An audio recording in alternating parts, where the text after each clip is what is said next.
नमस्कार, बहुत बहुत स्वागत आप सबका हमारे इस विशेष कार्यक्रम में जो आर्टिफिशियल इंटेलिजेंस यानी एआई में भारत की आत्मनिर्भरता की उड़ान को सामने रख रहा है।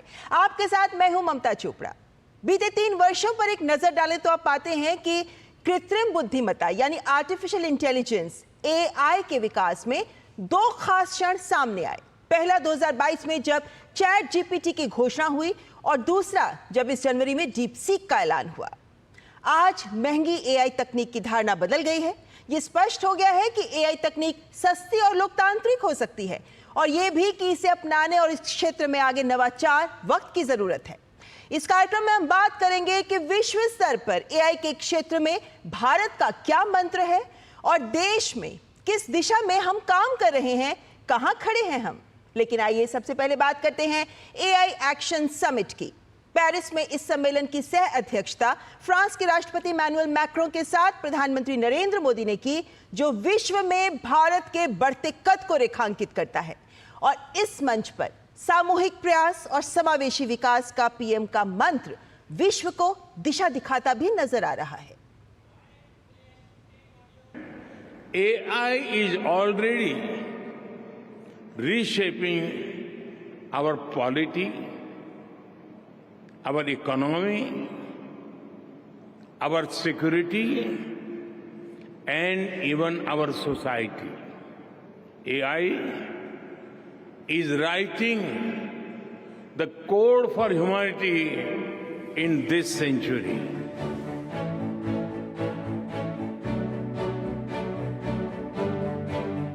आर्टिफिशियल इंटेलिजेंस यानी कृत्रिम बुद्धिमत्ता का युग आरंभ हो चुका है। ये तकनीक पूरी दुनिया को बदलते हुए मानवता को नई दिशा देने की ताकत रखती है। ये उद्योगों को फिर से आकार दे रही है, वैश्विक तकनीकी परिदृश्य को नया रूप दे रही है। बदलाव की वाहक ये तकनीक रचनात्मक होगी या विनाशात्मक, ये हमारे आज लिए गए निर्णयों पर निर्भर करेगा। और इस संदर्भ में पेरिस में आयोजित एआई एक्शन शिखर सम्मेलन बहुत महत्वपूर्ण था। फ्रांस के राष्ट्रपति इमैनुअल मैक्रों के साथ इस शिखर सम्मेलन की सह अध्यक्षता प्रधानमंत्री नरेंद्र मोदी के सक्षम नेतृत्व में विश्व में भारत की अहमियत और बढ़ते कद का प्रमाण है।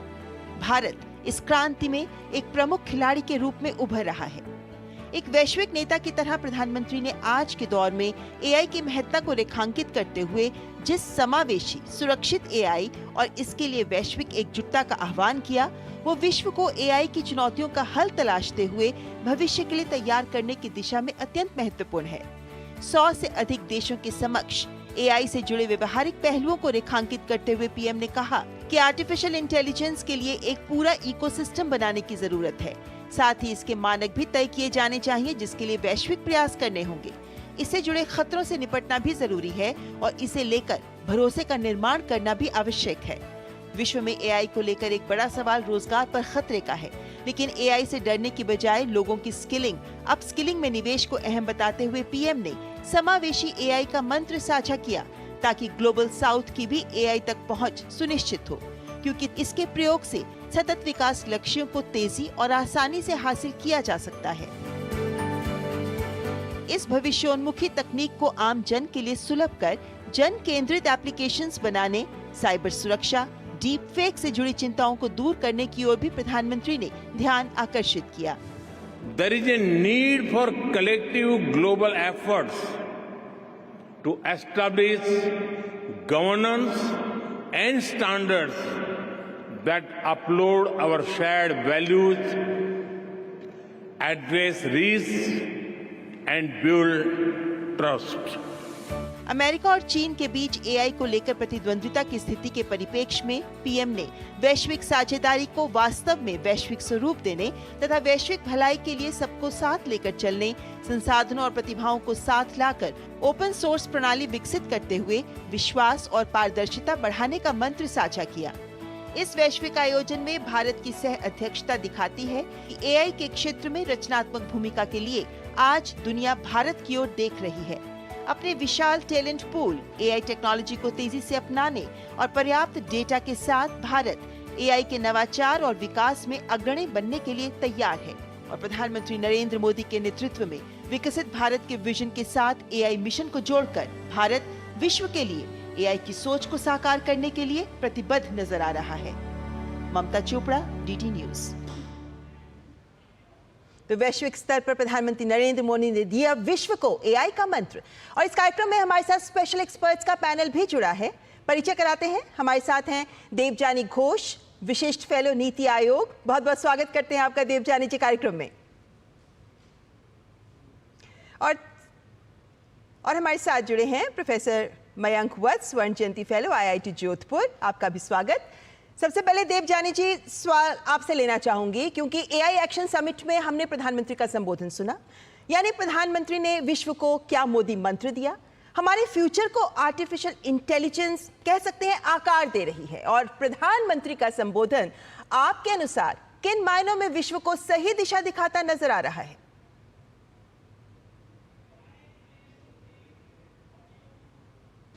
If I have to summarize our Prime Minister's speech at the AI Action Summit, I would say that it stood for hope. Hope for a better future that can be crafted by us humans. And this was very different from all the other speeches that were taking place at the summit, because what Prime Minister did is he talked about AI as a tool for inclusive progress, a force multiplier for good and empowerment. And I also love the way that he talked about why India has the proven track record to lead this new revolution of establishing AI as a force for good because of our experience in Aadhaar, UPI, to lead the revolution for AI for public good.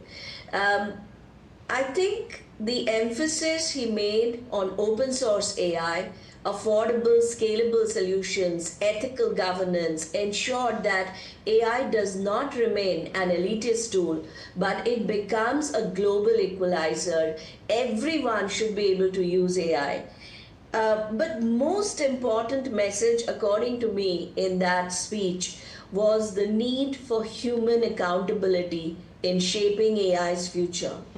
He talked about how AI would write the code for humanity, and as it did that, why we humans have to ensure that we shape its future so that we get AI right. I think this shifted the entire focus from power struggles, control, etc., to one of collaboration and shared prosperity. I think his message to the world was that the future of AI must be built on collaboration, inclusivity, ethical innovation, and India is prepared to lead the way. And that was a very proud moment for all of us to hear. बिल्कुल। तो यानी AI की तकनीक पूरे विश्व में सब तक सुलभ हो, ग्लोबल साउथ को भी साथ जोड़ना वैश्विक विकास के लिए महत्वपूर्ण है। इस बात को भी सामने रखा, खासकर तब जब विश्व में कोई नहीं सोच रहा कि ऐसा होना चाहिए, लेकिन प्रधानमंत्री ने सोचा। प्रोफेसर मयंक वत्स, आज हम सब चैट जीपीटी के विषय में जानते हैं और जैसे कि देवजानी जी ने ओपन सोर्स मॉडल की बात की, आज विश्व इसकी बात कर रहा है। समझना चाहेंगे आपसे क्या अंतर है इसमें और भारत की क्या प्राथमिकता है? अगर हम चैट जीपीटी की बात करें, या चैट जीपीटी इज एग्जाम्पल है। ये जो प्रोप्राइटरी टूल्स होते हैं, ये टूल्स वो होते हैं जो कोई कंपनी, कोई एंटिटी एसेंशियली क्रिएट करती है, बनाती है अपने मॉनेटरी बेनिफिट्स के लिए, राइट? सो इससे मतलब we can create just like Windows operating system. हम लोग विंडोज़ ऑपरेटिंग सिस्टम यूज़ करते हैं विंडोज़ मशीन पे, राइट? लेकिन हम उसको ट्रांसपेरेंट नहीं होता है, हम उसको एडिट नहीं कर सकते, हम उस पर ज़्यादा हम एज ए इंडिविजुअल यूज़र कुछ काम नहीं कर सकते। हम उसके ऊपर चीज़ें बिल्ड कर सकते हैं बट उसमें कंट्रीब्यूट नहीं कर सकते। On the other hand, open source जो मॉडल्स होते हैं, जो मेथडोलॉजीज़ होती हैं अपने एआई डोमेन में भी अगर हम बात करें, तो ये फ्रीली अवेलेबल हैं। ये कोलैब, जैसे देवजानी जी ने बोला कि ये कोलैबोरेशन को इनकरेज करते हैं, ये ट्रांसपेरेंसी को इनकरेज करते हैं, ईजिली अडेप्टेबल होते हैं, किसी के लिए भी फ्री हो सकता है, कोई भी इस पर अपना चीज़ें अपनी टेक्नोलॉजी आगे बिल्ड कर सकता है और कोलैबोरेटिवली इसमें आगे मॉडल्स को और डेवलप किया जा सकता है। इसमें सिर्फ प्रॉब्लम ये होती है कि इसमें हमें स्किल्ड पर्सनल की बहुत ज़रूरत होती है और मेरे हिसाब से इंडिया में हमारे पास एआई पावर हाउस जिस तरीके से इंक्रीज़ हो रहा है, इसकी भी हमें स्किल डेवलपमेंट की इशू नहीं होगा। और एनालॉगस एग्जांपल ओपन सोर्स के लिए मैं दूंगा लिनक्स का। जैसे विंडोज़ हमारा अगर प्रोप्राइटरी है तो लिनक्स हमारा ओपन सोर्स मॉडल है। इक्वली इम्पॉर्टेंट ऑपरेटिंग सिस्टम है जो हम सब लोग यूज़ कर रहे होते हैं, राइट। सो इंडिया की प्रायोरिटी की अगर मैं बात करूँ तो जैसे मोदी जी ने भी बोला कि इंडिजीनियस इनोवेशन तभी आएगा जब हम कोलैबोरेटिवली साथ में सब लोग काम करेंगे, और कोलैबोरेटिव काम तभी होगा जब हम ओपन सोर्स ट्रांसपेरेंसी के साथ we all actually move forward, right. इसके साथ साथ ओपन सोर्स फ्रेमवर्क जो होता है वो हमारा लोकल डेटा प्राइवेसी को भी प्रिजर्व करता है। वो हमारे Indian culture and linguistic diversity को बहुत ज़्यादा सपोर्ट करेगा, क्योंकि ये चीज़ कोई हमें दूसरा नहीं दे सकता है, राइट। हम the problems that we face day to day, like 22 languages, official languages, so many dialects and so on so forth, ये हमको हमारी प्रॉब्लम में हमें को सॉल्व करनी पड़ेगी, राइट। अगर लेकिन हमने ये अपनी प्रॉब्लम सॉल्व कर ली तो विश्व की बहुत सारी कंट्रीज के लिए भी हम ये इसको एक्सपैंड कर सकते हैं। Just like the example Devjani gave about UPI, right. UPI हमने हमारे लिए अगर सॉल्व किया तो now that can be used for other countries. ये ओपन सोर्स एक्चुअली प्रिफर करता है एडॉप्शन और एडाप्शन दोनों को बैलेंस करने के लिए, सिक्योर सॉल्यूशंस बनाने के लिए, और गवर्नमेंट इनिशिएटिव्स को और सिक्योरिटी इनिशिएटिव्स को इसमें हमें प्रोटेक्शन काफ़ी मिलती है। So I think what Modi ji very aptly said कि we need to actually focus more on open source innovation. तो मेरे हिसाब से भी इंडिया की प्रायोरिटी ओपन सोर्स इनोवेशन पे काफ़ी ज़्यादा होनी चाहिए। जरिया है कि एआई की तकनीक ओपन सोर्स इस मायनों में भी बेहतर रहेगी कि सब उसका प्रयोग कर सकते हैं। फिलहाल मैं मेहमानों से अनुरोध करती हूँ बने रहिए हमारे साथ। यहाँ पर एक छोटे से ब्रेक के लिए रुकते हैं, लेकिन ब्रेक के बाद हम बात करेंगे कि आर्टिफिशियल इंटेलिजेंस को लेकर भारत किन मायनों में जमीनी प्रयास कर रहा है और किन मायनों में ये देश के विकास के लिए भी महत्वपूर्ण है। बने रहिए हमारे साथ।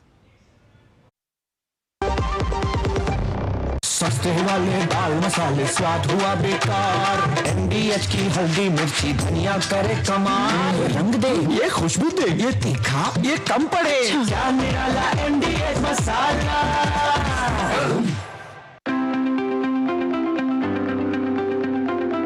The heart of your kitchen is the LPG gas stove. My ISI and BIS certified LPG stove is the source of heat needed to cook my favorite meals, so I can safely and happily enjoy cooking. अगर आप एक ऐसी धरती की तलाश में हैं जहां अनंत संभावनाएं और अपार अवसर एक साथ मिलते हों, जहां एशिया का सबसे लंबा high speed automotive testing track हो और दुनिया के प्रमुख वाहन निर्माता स्थित हों, जहां भारत की 27% ऑर्गेनिक फसलें 11 यूनिक एग्रो क्लाइमेटिक जोन्स में उगाई जाती हैं, जहां 300 से अधिक फार्मा कंपनियां दुनिया के 160 देशों में दवाइयों का निर्यात कर रही हों, जहां कॉटन, सिल्क और डिफेंस मैन्युफैक्चरिंग नई इंडस्ट्रीज के साथ विकसित हो रही हों, जहां 1 लाख एकड़ से अधिक का इंडस्ट्रियल लैंड बैंक और प्राकृतिक संसाधनों की भरपूर उपलब्धता हो, जब ये सारी संभावनाएं एक जगह मिलती हों तो समझ जाइएगा कि आप भारत के हृदय मध्य प्रदेश में हैं। स्वागत है आपका 8वें ग्लोबल इन्वेस्टर समिट 2025 में, जहां मुख्यमंत्री डॉक्टर मोहन यादव प्रधानमंत्री श्री नरेंद्र मोदी के विकसित भारत के विजन को आगे बढ़ा रहे हैं।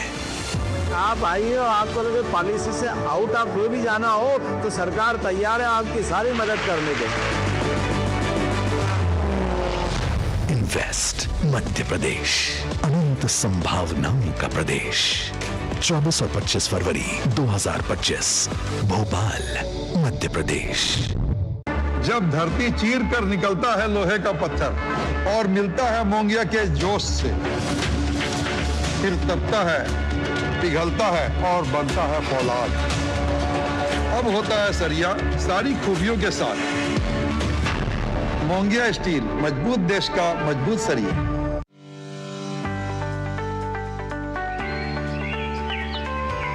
Keeping our earth green forever is in our hands only. That's why I prefer CBG for my car. CBG is compressed biogas made from waste materials. It is a highly efficient renewable resource that has reduced carbon emission rates. Less carbon emission means lesser harmful impact on the planet.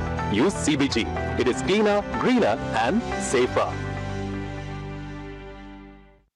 Goldy मसाले के 100 ग्राम के special PACS में freshness lock है। ऐसे गोल्डी मसाले जहां जाएं रिश्ते बनाएं।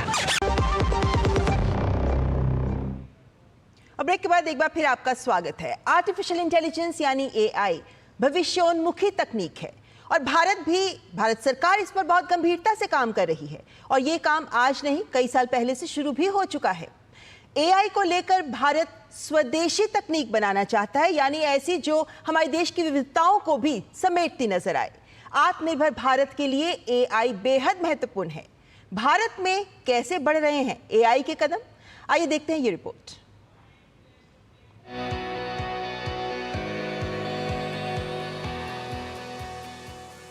दुनिया की नजरों में एक ही एआई है, वो है आर्टिफिशियल इंटेलिजेंस। लेकिन हमारे पास वो तो है ही, दूसरी एआई है एस्पिरेशनल इंडिया। हमारे लिए एआई सिर्फ एक टेक्नोलॉजी नहीं है, बल्कि भारत के युवाओं के लिए अवसरों का एक नया द्वार है। प्रधानमंत्री नरेंद्र मोदी का ये बयान केंद्र सरकार के विकास की विजन का आधार है। एस्पिरेशन से इंस्पिरेशनल इंडिया का सफर एआई से होकर गुजरता है। इसे समझते हुए ही भारत के इतिहास में पहली बार प्रधानमंत्री के नेतृत्व में सरकार स्वयं ऐसे एआई इकोसिस्टम को बढ़ावा दे रही है जहां कंप्यूटिंग और अनुसंधान के अवसर सस्ती कीमत पर सबके लिए उपलब्ध हो, और ये कार्य कई वर्ष पहले ही आरंभ हो गया था। भारत सरकार ने 2018 में ही राष्ट्रीय कृत्रिम बुद्धिमत्ता रणनीति लॉन्च की। 2024 में फिर 10,372 करोड़ रुपए के आवंटन के साथ इंडिया एआई मिशन को मंजूरी दी गई। सरकार की दृढ़ प्रतिबद्धता ही है कि मात्र 10 महीनों में ही ऐसी उच्च स्तरीय कॉमन कंप्यूटिंग सुविधा तैयार की गई, जिसमें 18,693 जीपीयूज हैं। ये ओपन सोर्स मॉडल है जो डीप सीक के मुकाबले लगभग 9 गुना और चैट जीपीटी के मुकाबले लगभग 2/3 है। मोदी सरकार ने भारत के जीपीयू बाजार को खोलने की शानदार पहल की है। 2025 में फिर ये घोषणा भी की गई कि भारत बनाएगा अपना स्वदेशी एआई लैंग्वेज मॉडल, किफायती, सुरक्षित और संरक्षित मॉडल। 10 महीनों में एक घरेलू आधारभूत एआई प्लेटफॉर्म तैयार होने की उम्मीद की जा रही है। एक सामान्य कंप्यूटिंग सुविधा जहां स्टार्टअप्स, शोधकर्ता, शिक्षाविद, कॉलेज, आईआईटी इस कंप्यूटिंग सुविधा का प्रयोग कर एआई के आधारभूत मॉडल्स पर काम शुरू कर सकते हैं। ये उपयोगकर्ताओं को सब्सिडी के बाद 100 रुपए प्रति जीपीयू से भी कम की दर पर मिलेगा। एआई बाजार पर बड़े उद्योग दिग्गजों का दबदबा ना हो, बल्कि छोटे स्टार्टअप्स, शोधकर्ता और छात्रों की भी हाई परफॉर्मेंस कंप्यूटिंग संसाधनों तक पहुंच हो। इसी आत्मनिर्भर भारत की दिशा में बढ़ते हुए इंडिया एआई मिशन के तहत अगले 5 वर्षों में भारतीय भाषाओं में स्वदेशी एआई कार्यक्रम बनाए जा रहे हैं। शोध और नवाचार के लिए आवश्यक ओपन डेटा सेट को उपलब्ध कराने के लिए सरकार India AI data set platform तैयार कर रही है, जिससे उच्च गुणवत्ता वाला गैर व्यक्तिगत एकीकृत डेटा सेट शोधकर्ताओं को सुलभ हो। बजट 2025 में शिक्षा के क्षेत्र में नए एआई उत्कृष्टता केंद्र की भी घोषणा हुई। भारत आधारभूत एआई मॉडल बनाने में भी प्रगति कर रहा है। लक्ष्य यही है कि एआई तकनीक स्वदेशी हो, स्थानीय कारकों पर आधारित हो, स्थानीय भाषाओं में काम करे ताकि आम जन इससे जुड़ सके। स्वदेशी एआई मॉडल्स के लिए एलएलएम्स यानी लार्ज लैंग्वेज मॉडल्स और एसएलएम्स यानी स्मॉल लैंग्वेज मॉडल्स तैयार किए जा रहे हैं। 2024 में भारत जेन दुनिया की पहली सरकारी वित्त पोषित मल्टी मॉडल एलएलएम का लॉन्च हुआ।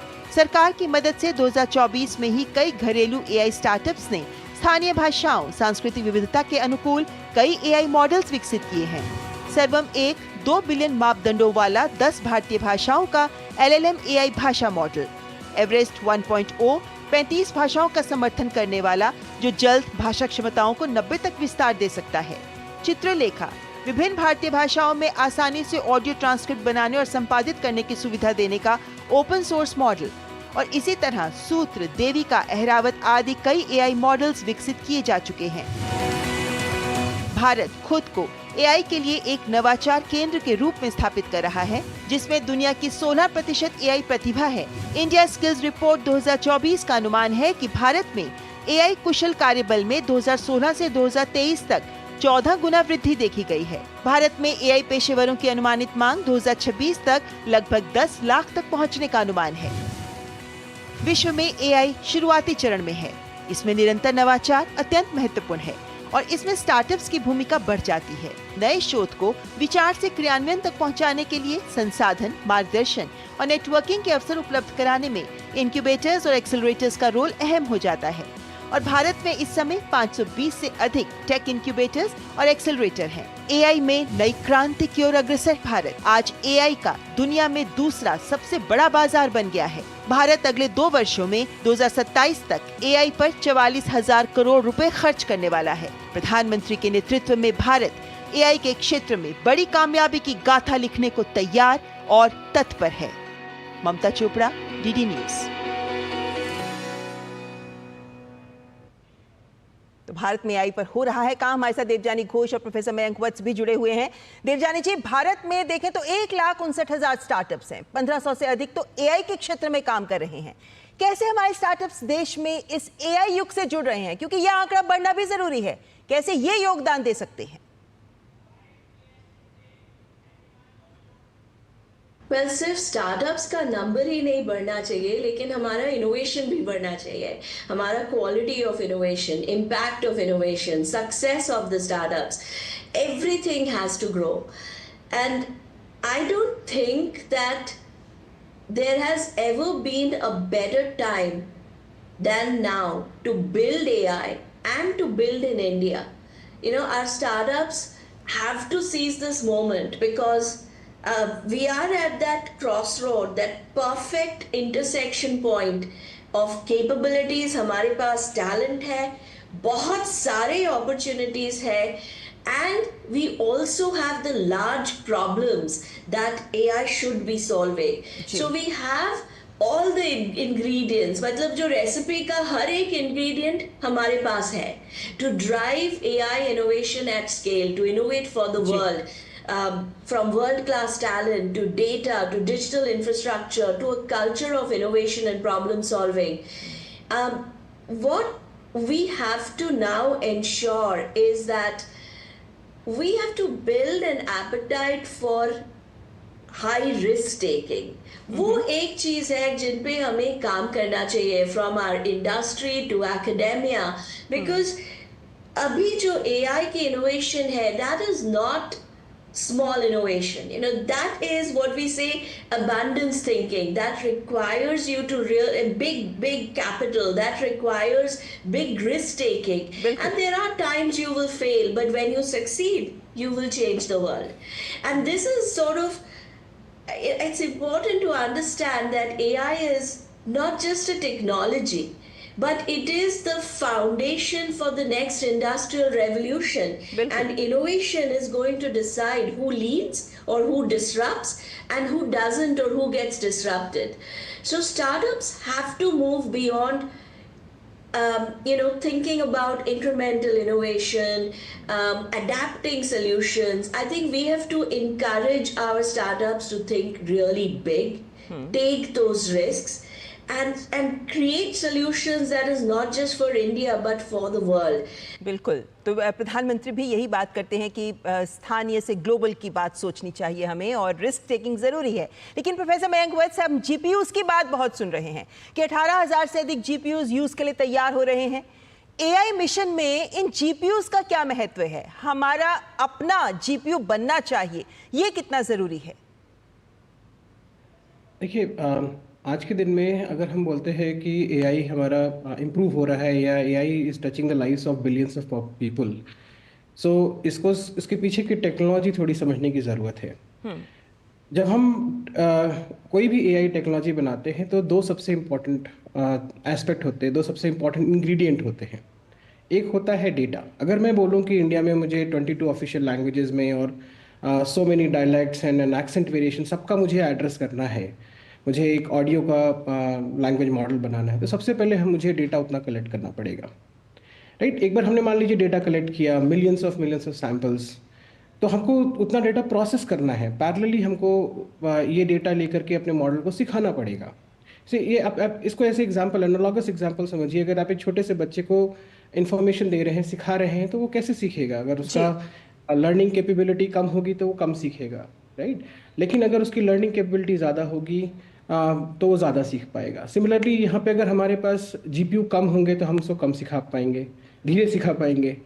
लेकिन अगर हमारे पास एक जीपीयू क्लस्टर हो जो बहुत काफ़ी, जैसे 18,000 जीपीयू की बात कर रहे हैं हम लोग और फ्यूचर में इसको एक्सपैंड करने की बात कर रहे हैं, हमारे पास जब ये एक बड़ा जीपीयू इंफ्रास्ट्रक्चर होगा तो हम इसको ज़्यादा चीज़ें बहुत अच्छे से सिखा पाएंगे। और ये हमारा जो ये रिलायंस हमारा जो है फॉरेन टेक्नोलॉजी पे ये कम कर पाएगा। इससे हमारी कॉस्ट ऑफ डेवलपमेंट कम हो जाएगी। अगर हमारा खुद का जीपीयू क्लस्टर रहेगा तो हमारा कॉस्ट ऑफ डेवलपमेंट कम होगा for startup, for industry applications, right. फिर हम इसको, अगर हम नेशनल सिक्योरिटी की बात करें, अगर हम कोई टेक्नोलॉजी बना रहे हैं इंडिया के लिए जो नेशनल सिक्योरिटी के लिए भी यूज होनी है, तो बहुत जरूरी है कि हम हमारी अपनी व्यवस्था, अपना इकोसिस्टम होगा तो वो भी सही रहेगा। लेकिन प्रोफेसर वत्स, हम अपने लैंग्वेज मॉडल्स को डेवलप करना चाहते हैं, large language, small language models, इनका क्या आधार है? क्योंकि स्वदेशी एआई के लिए महत्वपूर्ण है कहा जा रहा है, किन मायनों में? जी देखिए, अगेन पहले मैं आपको ये स्मॉल लैंग्वेज मॉडल और लार्ज लैंग्वेज मॉडल को मैं क्लियर करना चाहूँगा। अगर मैं एक एनालॉगस एग्जांपल लेता हूँ, अगर मैं एक बीटेक के स्टूडेंट को 4 साल पढ़ा करके सिखाऊंगा तो वो एक कंप्यूटर साइंटिस्ट बनेगा, राइट। सो वो उसको फोकस करेगा, एक डीप नॉलेज गेन करेगा एक पर्टिकुलर एरिया में। तो ये हो जाता है एसेंशियली स्मॉल लैंग्वेज मॉडल, जो एक lightweight, efficient, optimised model है एक पर्टिकुलर टास्क के लिए। जैसे हेल्थ केयर में एक्सरे को देखना है तो ये हमारा एक स्पेसिफिक मॉडल हो गया, छोटा स्मॉल लैंग्वेज मॉडल हो गया जो रेडियोलॉजिस्ट को हेल्प करेगा। लेकिन अगर हम इसका एक बड़ा रूप देखेंगे, अगर हम एक एनालॉगस एग्जांपल, अगेन हम एक ऐसा एक्सपर्ट बनाएंगे जो मल्टीपल डोमेन्स को काफ़ी deep understanding of diverse subjects में अगर उसको अंडरस्टैंड करेगा और काफ़ी सारे इंसाइट को दे सकेगा, तो वो होता है लार्ज लैंग्वेज मॉडल। अब लार्ज लैंग्वेज मॉडल के एप्लीकेशंस बहुत ज़्यादा होते हैं। चैट जीपीटी एक एग्जांपल है जो चैटबॉट की तरीके से भी काम हो सकता है, लैंग्वेज ट्रांसलेशन के लिए काम कर सकते हैं, विजुअल क्वेश्चन आंसरिंग के लिए काम ले सकते हैं। उसकी डाइवर्सिटी बहुत ज़्यादा होती है, तो इसलिए हमें दोनों की ही ज़रूरत है, लार्ज लैंग्वेज मॉडल की भी ज़रूरत है डाइवर्स एप्लीकेशंस के लिए। लेकिन महत्वपूर्ण बात यही है प्रोफेसर साहब कि सरकार का प्रयास ये है कि ये लैंग्वेज मॉडल्स हमारी स्थानीय भाषाओं में डेवलप किए जाएं, उनके साथ जुड़ें, ताकि हमारे देश का कोई भी जन एआई से अछूता ना रहे, क्योंकि हर आम जन को इससे जुड़ना जरूरी है, जिसके लिए छोटे शहरों, कस्बों तक भी लैब्स बनाए जा रहे हैं, सरकार के द्वारा प्लानिंग में आ चुके हैं, ताकि आने वाला भविष्य एआई का है तो भारत भी इससे जुड़ा रहे। फिलहाल बहुत बहुत धन्यवाद देवजानी जी, आपका भी, और प्रोफेसर वत्स आपका भी हमारे साथ इस कार्यक्रम में जुड़ने के लिए बहुत बहुत धन्यवाद। तो डिजिटल क्रांति में भारत अग्रणी रहा है, डीपीआई एक उदाहरण है उसके सामने, लेकिन अब आर्टिफिशियल इंटेलिजेंस यानी एआई लिटरेसी की ओर भी हमें कदम बढ़ाना होगा। इस कार्यक्रम में आज बस इतना ही। आप देखते रहें डीडी न्यूज़। नमस्कार।